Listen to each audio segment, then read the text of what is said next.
Welcome to this video. Thank you so much for tuning in, sharing in this now moment with myself and with one another. If you haven't seen these videos before, welcome back if you have.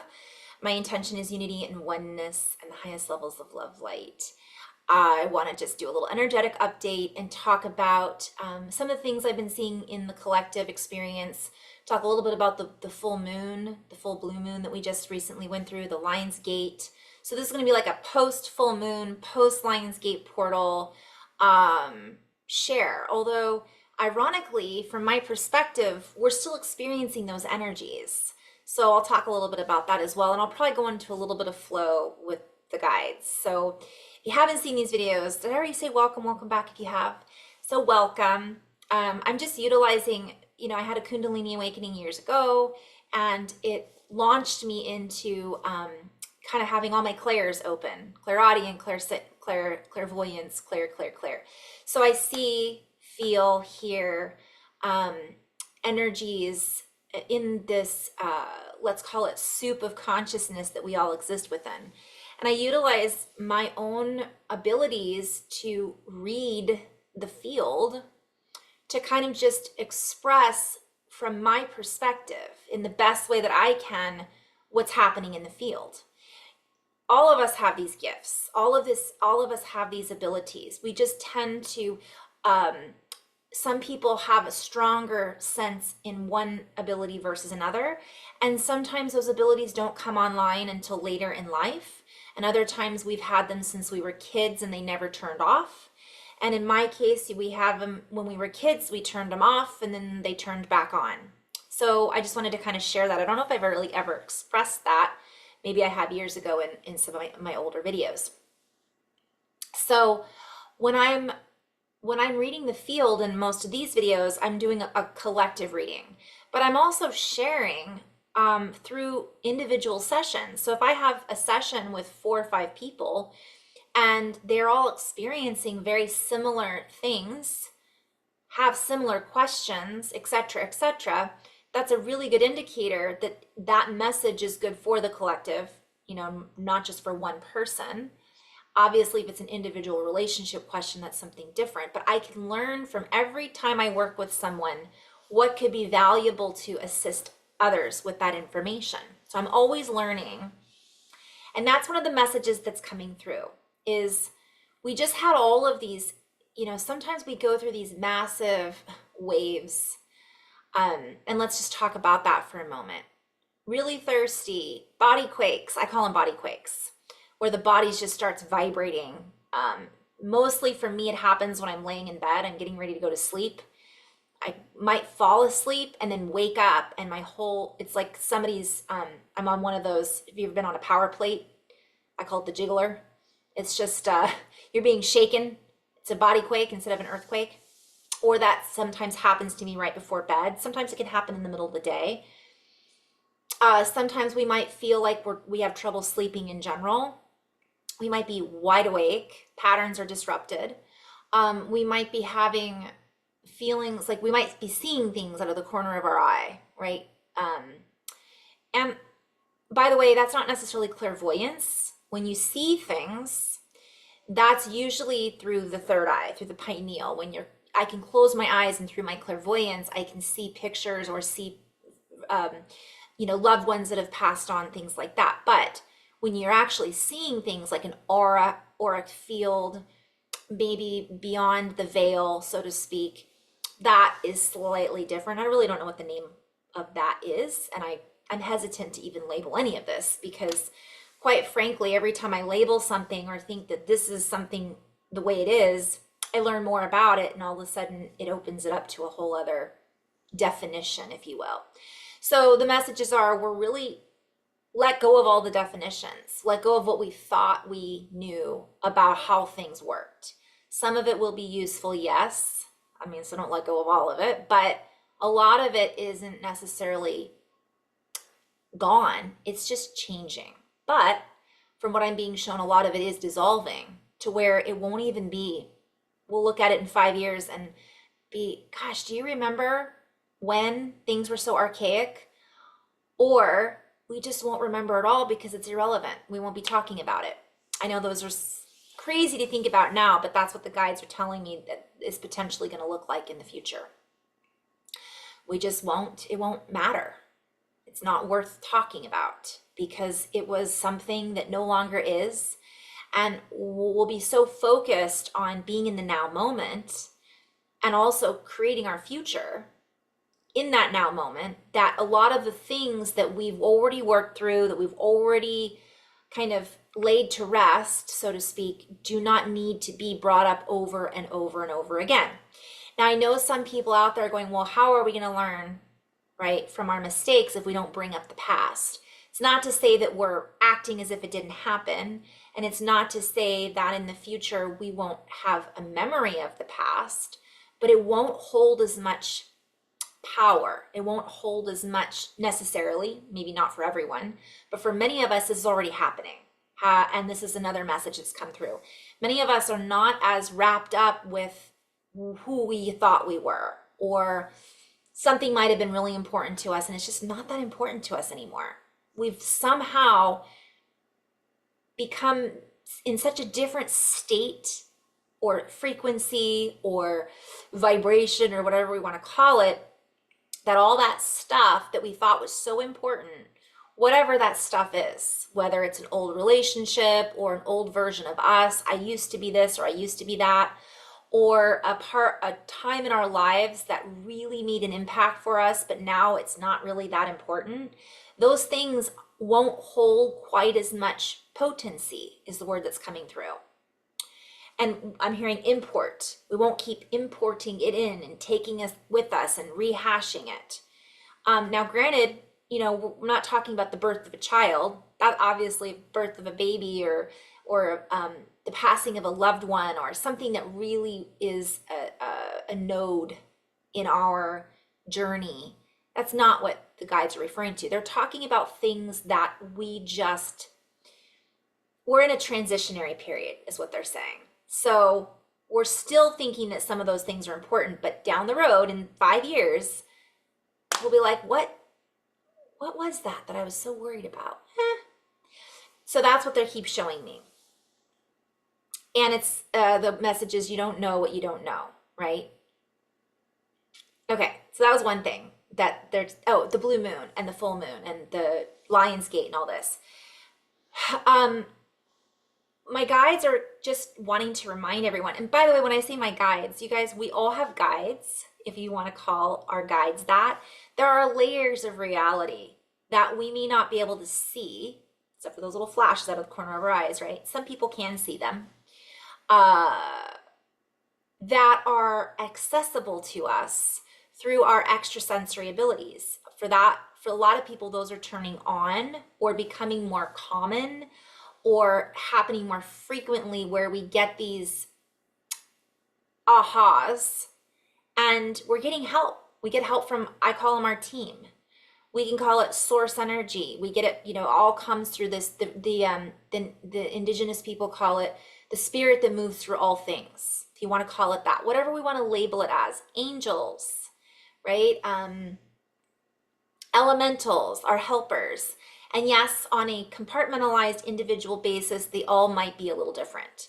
But from my perspective, I just call them my team because I feel as if most of the time, it's not just an individual entity or being that might be our buddy. It might be a loved one that's gone on, and if we want to call that loved one being in heaven helping us, or maybe they've decided to move through the energies and they're here with us now to help give us a guiding hand or give us an energetic hug when we need it.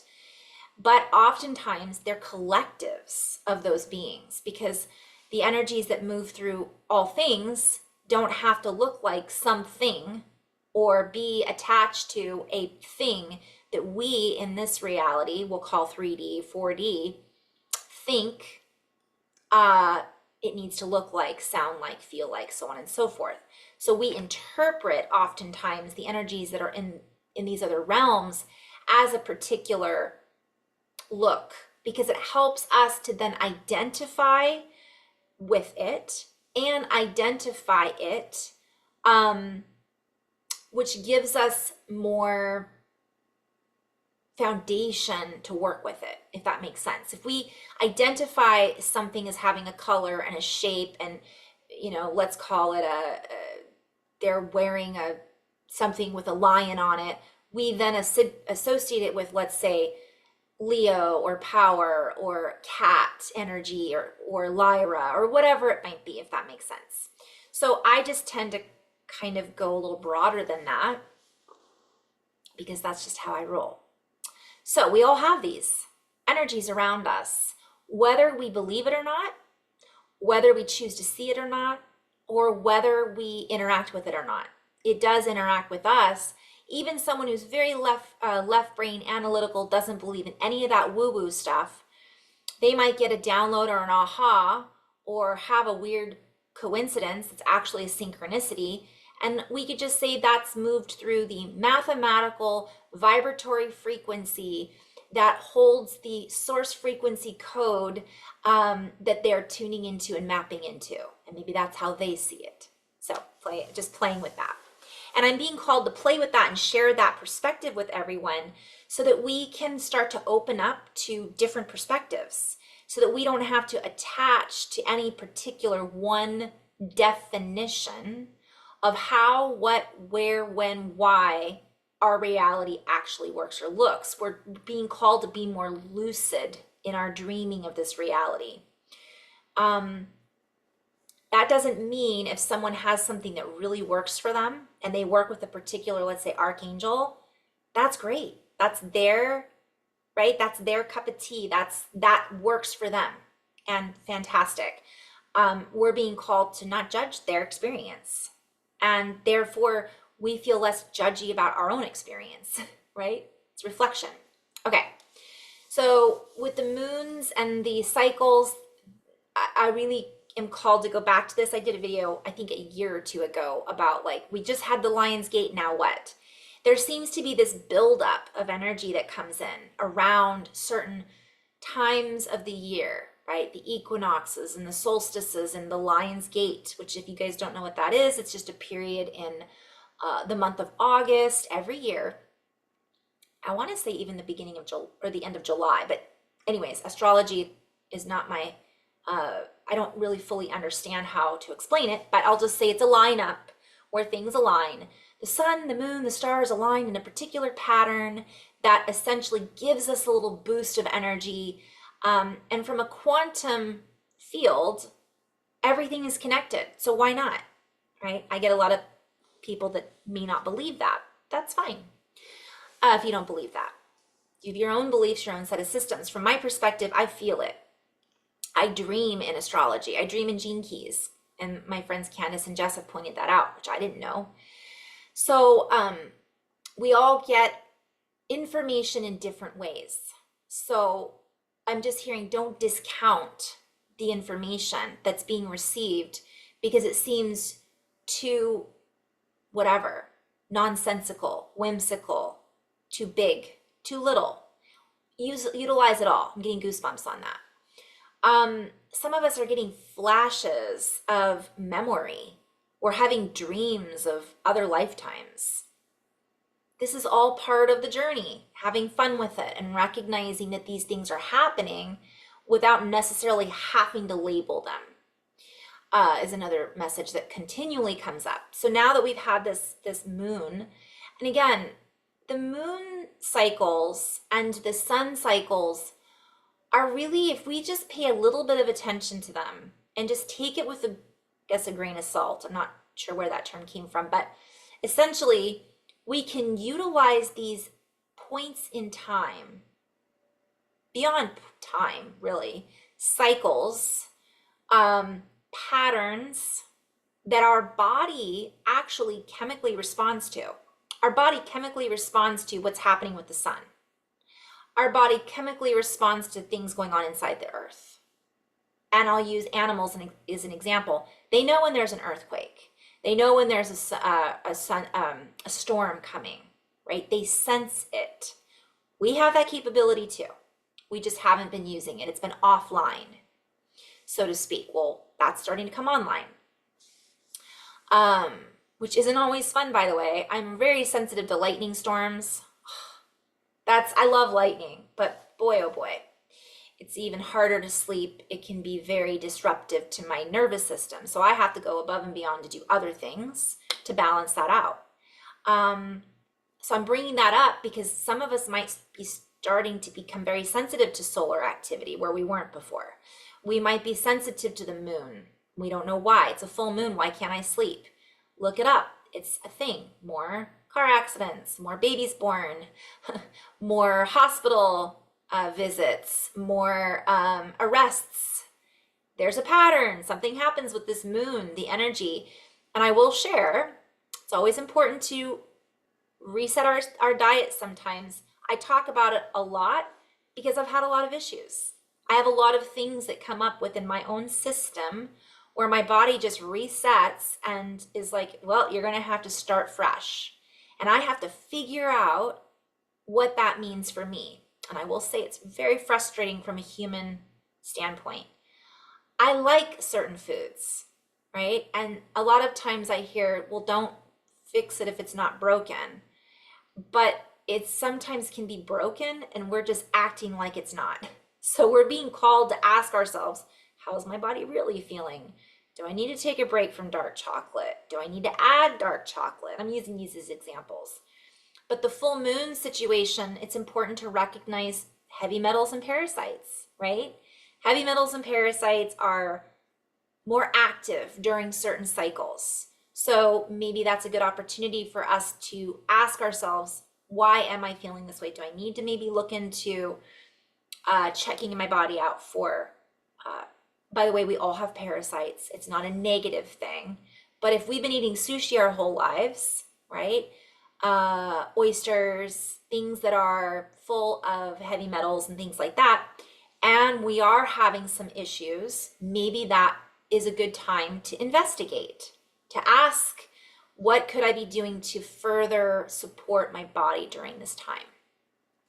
And if you're curious, I don't have, I've got to do a video at some point with some of the suggestions that I've used in the past that work for me. Let's see.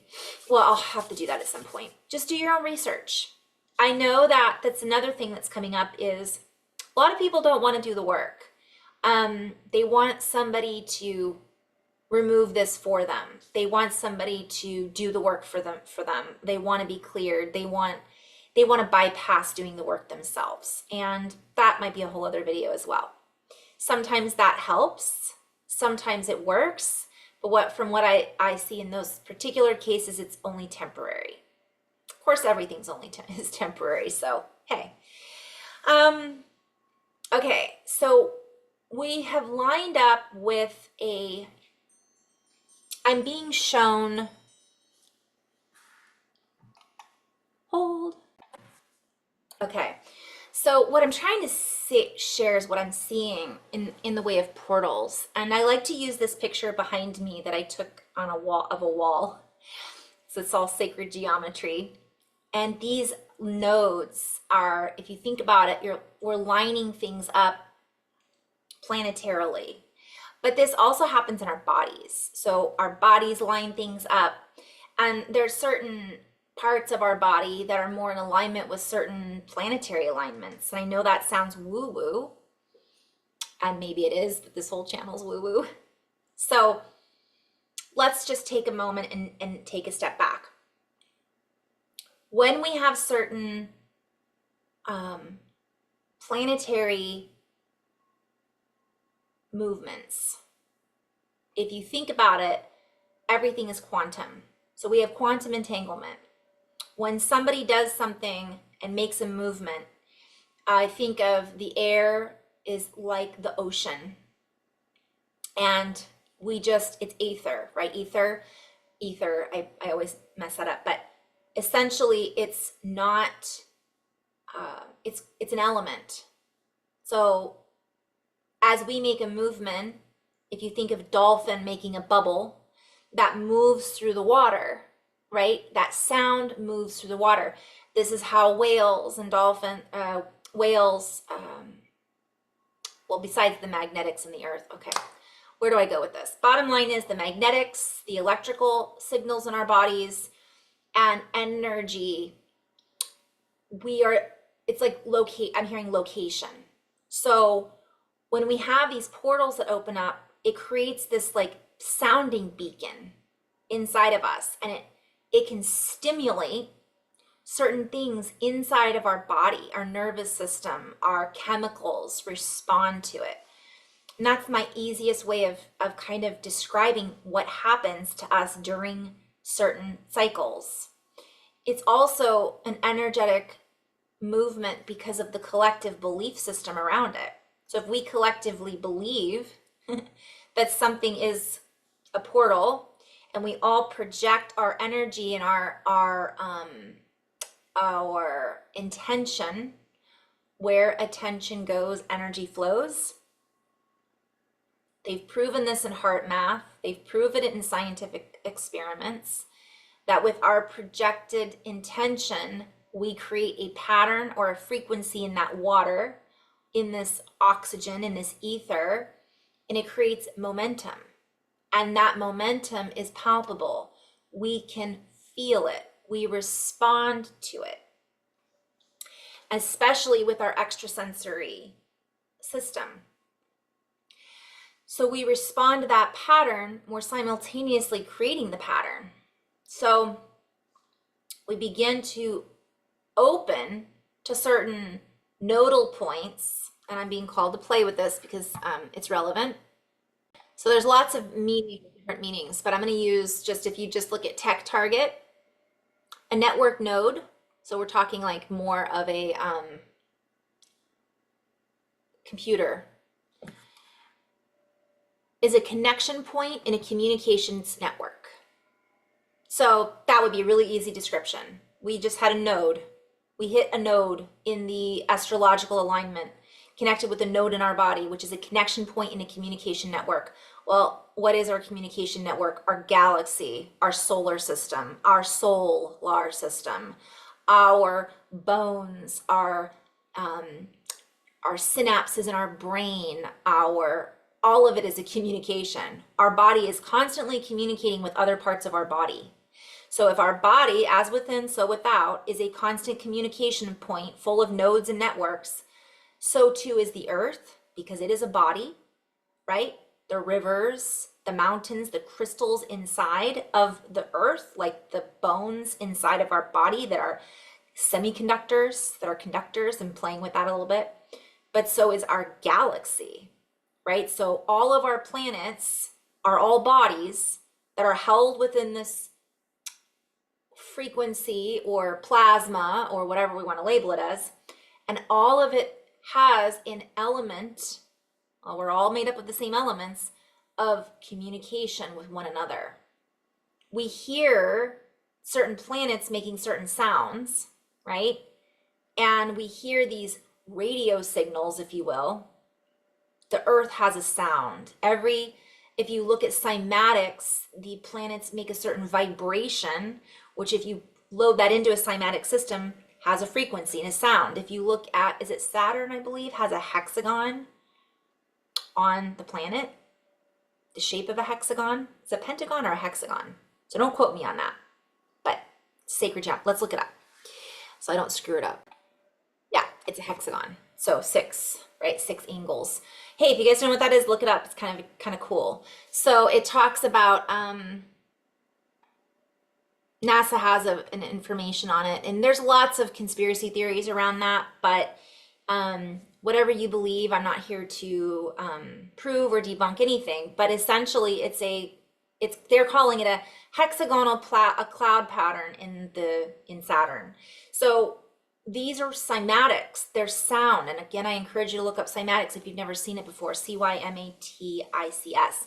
So these patterns and these sounds are transmitted or sent out into the space that we're surrounded by. We're quantum, there's quantum entanglement, and Einstein talks about this. So let's play with that if you don't know what that is. So I'm just gonna use Albert Einstein's quote. He called it spooky, action at a distance. It's a term used to describe quantum entanglement, a phenomenon in quantum mechanics where two particles remain connected and share a quantum state even when they are separated by a large distance. So he says that's two particles. I mean, everything's a particle or a wave, right? So we are all connected. So if there's something happening on another planet, whether we recognize it or not consciously, we're still connected to it. So when we have these back to the full moon and back to, portals and certain openings in our solar system, we are attuned with that. Some of us are more attuned with it than others, or in tune. We're attuning to, right? I'm playing with that a little bit. So we respond to that and we can feel the effects of that. Some of us are more sensitive than others. I think I brought up my lightning storms earlier. I've always been sensitive to solar activity, and let's talk about that a little bit. So the sun, right, our star, is interacting with us on a very high amount of activity, and what wasn't really talked about years ago is now kind of a hot topic, right? I keep saying it's a hot topic. So we're starting to learn more about CMEs. We're starting to learn that we have more earthquakes around the time of heightened solar activity. Also, trouble sleeping, lots our body responds to it. It's radiation. So I say that with love, though, because I'm being called to recognize what some of the positives of radiation are. So we'll play with that. Whether you see radiation as a positive or a negative thing, obviously we use it to eliminate certain viruses, if we want to call it that. It also is used to eliminate certain bacteria. It can be used to create, I'm just going to talk about it. It's used to create electricity through nuclear power reactors and solar energy. It can be used for carbon dating, space exploration, all kinds of things. They use it to treat wastewater. Didn't know that. My point is that at extreme levels, right, just like anything, it's not necessarily good, but at just the right amount, it can actually be a very positive thing. So from a very multidimensional perspective, I do see the radiation that we are receiving as a little bit challenging at first, but it's part of what I'm hearing normalizing. I don't even like to use that word, but that's what I'm hearing. So it's assisting us in clearing out some of the crap that we've got in our bodies. It's causing some of us to detox. It's causing some of us, or assisting, I don't want to say it's the cause of it because it really isn't the cause. And it's affecting us. There's a cause and effect, but there's a lot of things that are working together to come together to assist us in coming together from a very woo-woo perspective, right? So, but from a science perspective, we use radiation for a lot of positive things from one perspective. So let's start maybe looking at this solar activity from also a positive perspective. Yes, we may have to change up the hours we spend outside. We might want to increase or decrease depending on how we're feeling. That is an example. We might want to reassess why we're using sunblock and what types of sunblock we might want to apply and if that's even beneficial for us. I mean, there's so many different things that are going to start to become more known to us that we're going to start exploring. So I digress. So we're being called to really recognize that everything is quantum, right? Everything is connected. So this portals, or these nodes, let's get back to the nodes. Guides have been constantly using the word redistributing, redistribution. Well, ironically, I just looked this up and they use this word in techtarget.com. So a network, I'll go back to this, a network node is a connection point in a communications network. Key point, right? Each node is an endpoint for data transmissions or redistribution. Nodes have either a programmed or engineered capability to recognize, process, and forward transmissions to other network nodes. Now, from a very quantum perspective, we have lots of things in our solar system, for an example, that maybe in the mainstream we aren't talking about that seems science fiction. But it's kind of like that movie. What's the movie where Matt Damon goes to Mars? It's a great movie. But they have to line him up to get him off the planet just at the right time. Well, they're trying to get what was that movie called? The Martian? Yeah, Martian. Good movie. Anyways, but they're using that as an example. So we are lining up with certain things that essentially click into place in our bodies and in our solar system and beyond that allow us to transmit, transmute, redistribute information in a very different way. So let's talk about that. And it says to process and forward transmissions to other network nodes. So other solar systems, through wormholes, if you want to go super sci-fi. But on a physical level, we start to, I always call it a pinball machine. That pin lights up that pin, and they're sent into and redistributed on a chemical scale within our bodies. And we're getting assistance from this through certain activating portals, if you will. What's a portal? Okay, I'm glad you asked. I'm going to use the internet as an example. A website or page providing access or links to other sites. So when you activate the portal of the pineal gland, which is a doorway, which is a portal, it's a node, it's encapsulated with liquid light, right? From a perspective, or chemicals, that drips, let's pretend, oops, I'm on the wrong side, that's the pineal, just for fun. And that opens that channel and moves down into the other node or portal, let's say of the throat. And that moves through these systems and canals and opens up other channels and redirects the energy so it can be utilized and accessed in different ways or redistributes it. So if you look at networking for node and going back to redistribution, I'm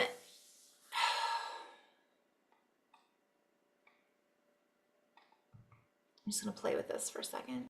Whew, sorry, I just got lost down the rabbit hole. My light keeps changing. So it's redistribution of charge essentially is what I'm being shown. So we have this redistribution of charge that happens, and we'll go back to just node. So I'm really being called to play with this for a moment, but I can do this at a different time, maybe in a different video.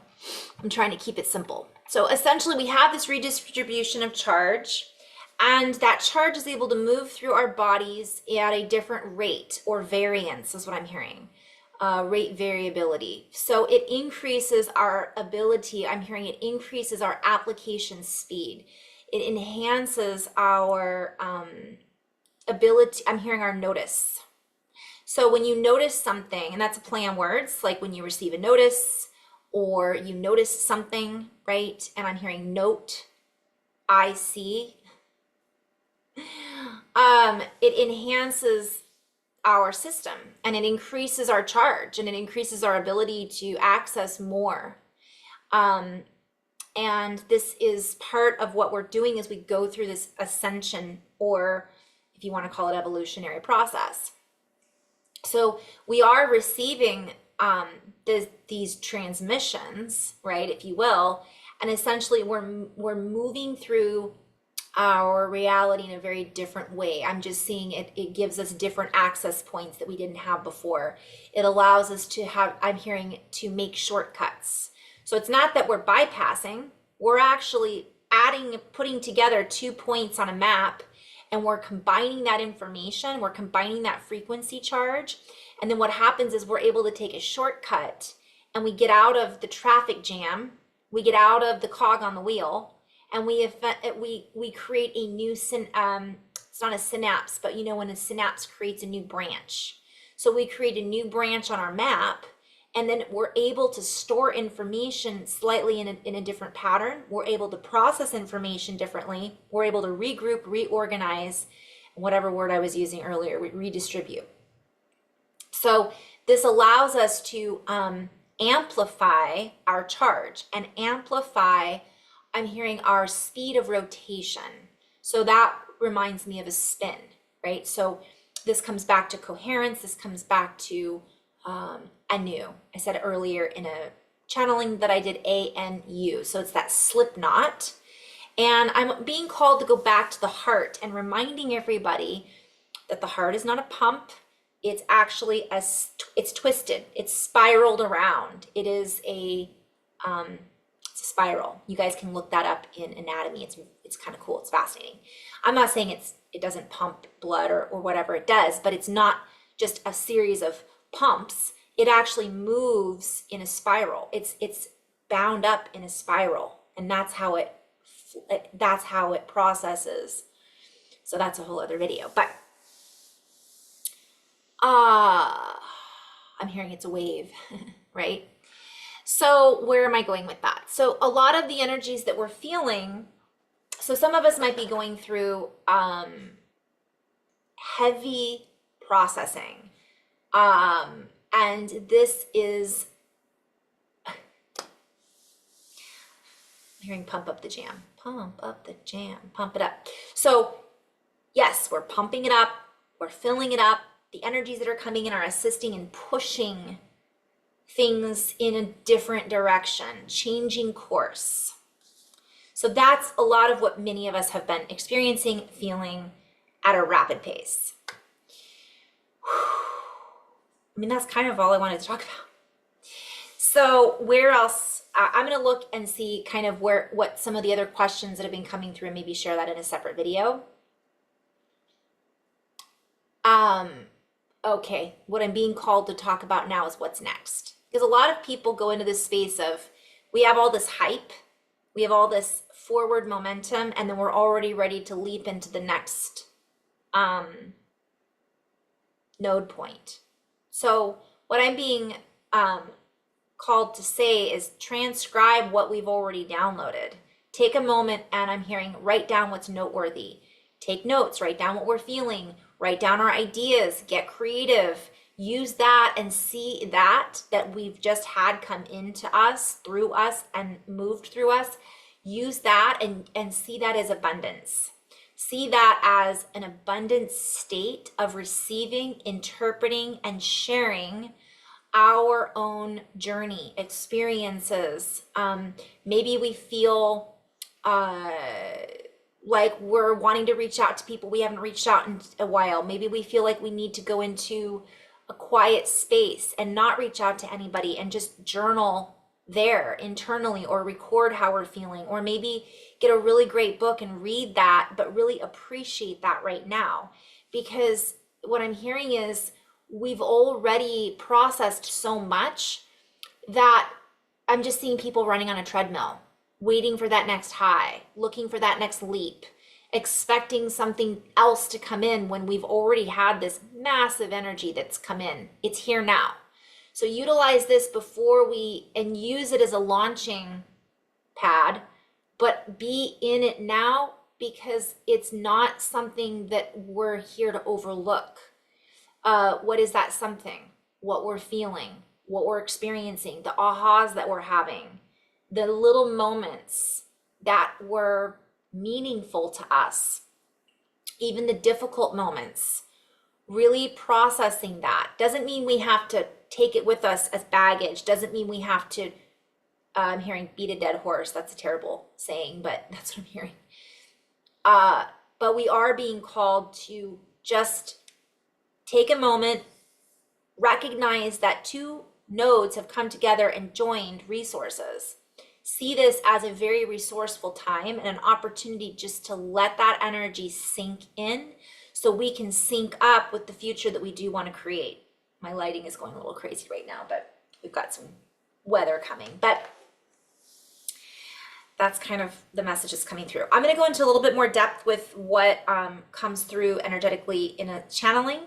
And in the meantime, we're not through the portal yet. That's what I wanted to say with the month of August. Utilize the entire month of August and think of it as an opportunity to get aligned with the reality of true creative opportunities. So that's the message. In love and light, namaste.